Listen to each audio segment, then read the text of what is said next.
Hello guys, ayan, kumusta kayo mga kamangyan? Ayan, magandang araw po sa inyong lahat. Nagbabalik tayo dito sa ating usapang negosyo.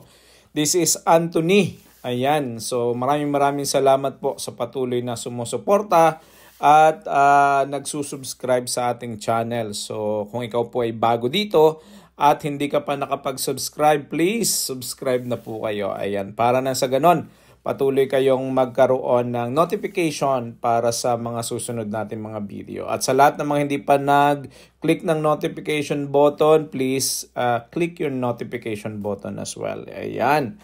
Maraming salamat. So ngayong pong araw na to, may tanong na naman tayong sasagutin. Ano daw po ang tamang feeding program sa ating mga alagang RTL chicken? Ayan. So based po ito sa ating experience at based po ito sa kung anong ginagawa natin sa farm na nakakatulong naman sa production natin. So, yan. So, pag-uusapan po natin yan pagkatapos lamang ng maikling intro.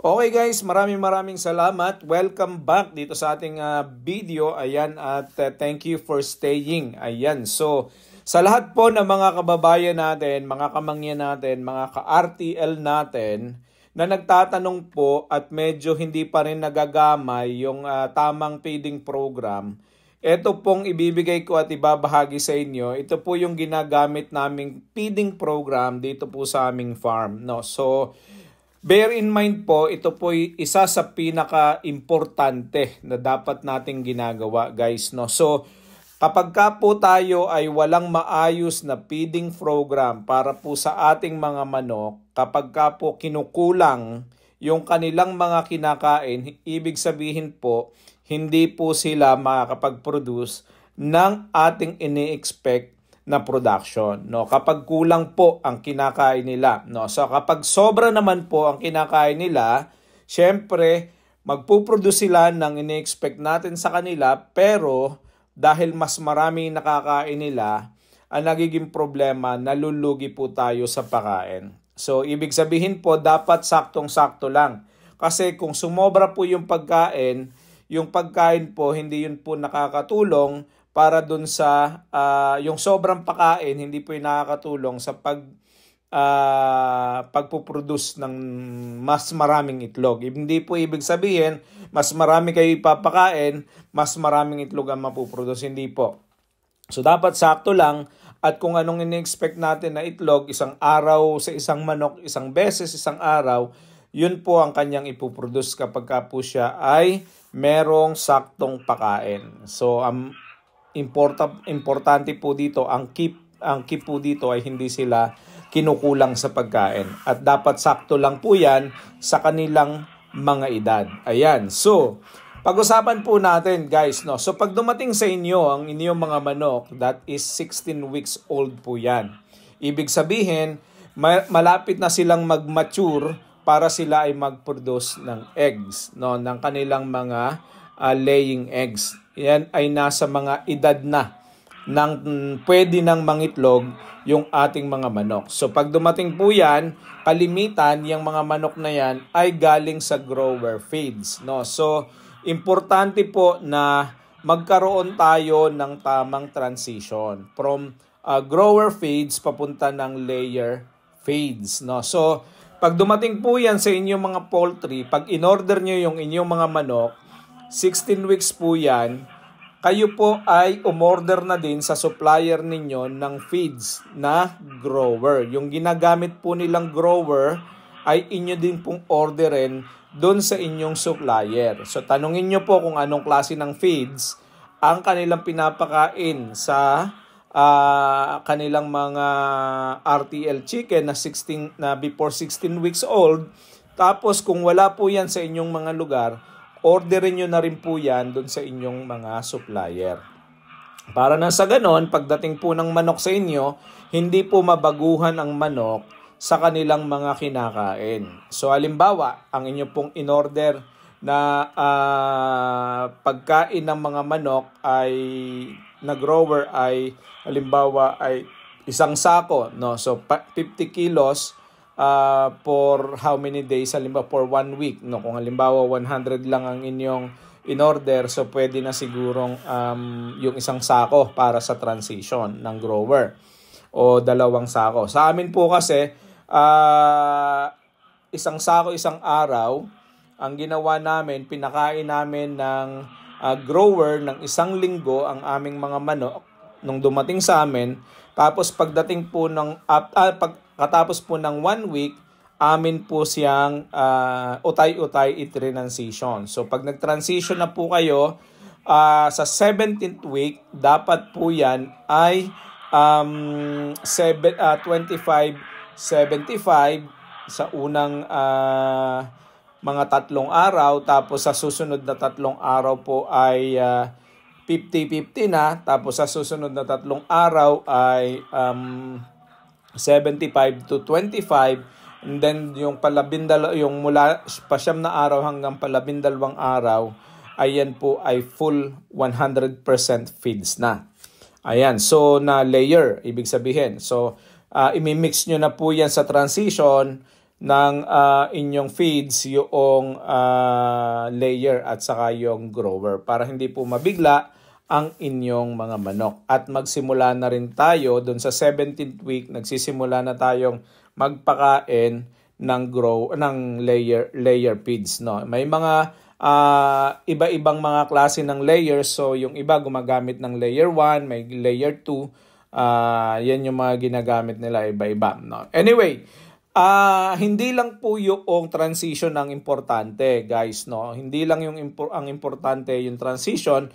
Mahalaga din na titingnan natin kung gaano karami ang ating ipapakain sa ating mga manok araw-araw, no? So pag 17 weeks na po yan, o 16 weeks pagdating sa inyo, 70 grams ang kinakain po niyan. Ang kayang kainin ng ating mga manok sa isang araw, dahil medyo maliliit pa po yan, 16 weeks yan, ay 70 grams ang kinakain nila. So dapat, kung 100 po ang inyong manok, ang inyong ipapakain po na 70 grams ay 7 kilos. No, tama ba ako? So 170 times 100, yan po ay 7 kilos. No? 70 grams. So magiging kung 70 grams yan times 100, 700 grams, 7,000, tama ba ako? So ganun po, basta 70 grams ang inyo ipapakain per manok sa isang araw sa inyo pong 16-week-old na mga manok. Pag 17 week na yan, dadagdag po tayo ng 2 grams, 72 grams na po yan sa atin pong per chicken per day. So ibig sabihin po, kung kayo ay nagpapakain ng 2 beses isang araw, yan po ihahatiin ninyo sa dalawa. Yung 72 grams divided by 2, yan po ay 36 grams per meal, no? Pagpapakain sa bawat pakain. So kung 18 weeks na po yan, 77 grams, isulat nyo po to para mas maintindihan ninyo at mas matandaan ninyo. So pag 19 week na po yan, 82 grams na po ang dapat kinakain nila. Tapos yung 20th week nila dapat ay 89 grams na sila. Yung 21 week ay 96 na. Yung 21st week ay 96 grams na. Tapos yung 22nd week ay 102 grams na. Yung 23rd week is 105. Yung 24th week is 106. Yung 25th week is 106 pa rin. Tapos yung 26th to 28th week is 107. 29th to 31st week is 108. Tapos 39th week onwards, yan po ay 110 grams na kung loman po yan. Kung loman yan, 110 grams po yan up to 115 grams sa magapon ang kinakain ng ating mga manok.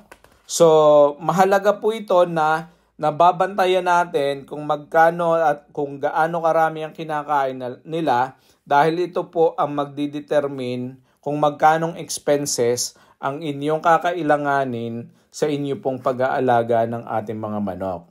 No? So, importante po na malaman ninyo kung meron po kayong 500 chicken na kumakain ng 100 grams per day, kailangan nyo ng 50 kilogram na feeds sa maghapon. Kung i-calculate nyo yan, times kung magkano yung prevailing price ng inyong mga feeds sa inyong mga lugar na ginagamit ninyo, doon nyo malalaman, makakalculate yung inyong expenses sa inyong feeds. At dyan mo nyo makikita kung kayo ay kikita o hindi. Kasi kung mahal ang feeds, tapos ang production ay hindi masyadong maganda, magkakaproblema tayo dyan. Okay? So mahalaga po na makita ninyo at ma-monitor kung magkano o ilang kilo, ilang grams ang kinakain ng inyong mga feeds every week, ng inyong mga chicken every week.